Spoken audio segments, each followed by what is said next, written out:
శివాజీపేటలో జరిగిన టీడీపీ జనసేన సమన్వయ కమిటీ సమావేశంలో ఉద్రిక్తత చోటు చేసుకుంది.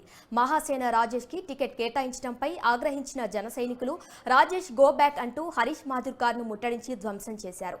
అనంతరం జోనల్ 2 సమన్వయకర్త సృజనాకృష్ణ రంగారావు ఉమ్మడిగానే చర్చించి నిర్ణయం తీసుకుంటారని తెలిపారు.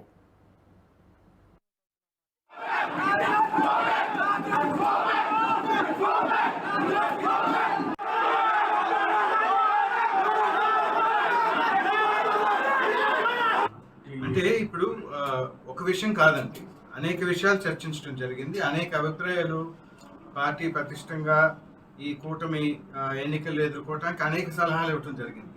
సో టికెట్ క్యాండిడేట్ ఇవి ఒకటే కాదండి, అనేక విషయాలు మేము చర్చించుకోవటం జరిగింది. అవన్నీ కూడా ప్రతిష్టానికి తెలియపరుస్తున్నాం. అనేక విషయాలు చర్చించిన 4.5 దగ్గర 5 సంవత్సరాల నుంచి పీగన్నవరం నియోజకవర్గానికి ఇన్ఛార్జ్ లేదు. పార్టీ నెట్టుకొచ్చారు వీళ్ళంతా. వీళ్ళు కనీసం వీళ్ళు కన్సర్న్ చేయకుండా అధిష్టానం నిర్ణయించడం పట్ల వీళ్ళు అసంతృప్తిగా ఉన్నారు. ఇప్పుడు గొడవ జరిగింది కూడా అదే. మీరు గొడవ జరగలేదు అనుకోండి, వారికి బద్దలు కొట్టింది కూడా అదే. జనసేన వాళ్ళంతా ఎందుకు వచ్చారండి? ఇష్టం లేకే లేదండి, వారు నా టైం అడగటం జరిగింది. జనసేన పార్టీ వారు కూడా నా టైం అడగటం జరిగింది. తప్పనిసరిగా కలిసి మాట్లాడదాం అని చెప్పడం జరిగింది. ఆ ప్రకారంగా వచ్చారు. వాళ్ళు గొడవ చేయడానికే వచ్చారంటే అది నేను అంగీకరించనండి. ఎందుకంటే హరీష్ గారి ద్వారానే అడిగారు. వారు కూడా వచ్చి కలుస్తాము, మా అభిప్రాయం కూడా చెప్తాము, మనం అంతా ఏ విధంగా ఎన్నికలను ఎదుర్కోవాలో అని చెప్పడం జరిగింది. ఆ ప్రకారంగా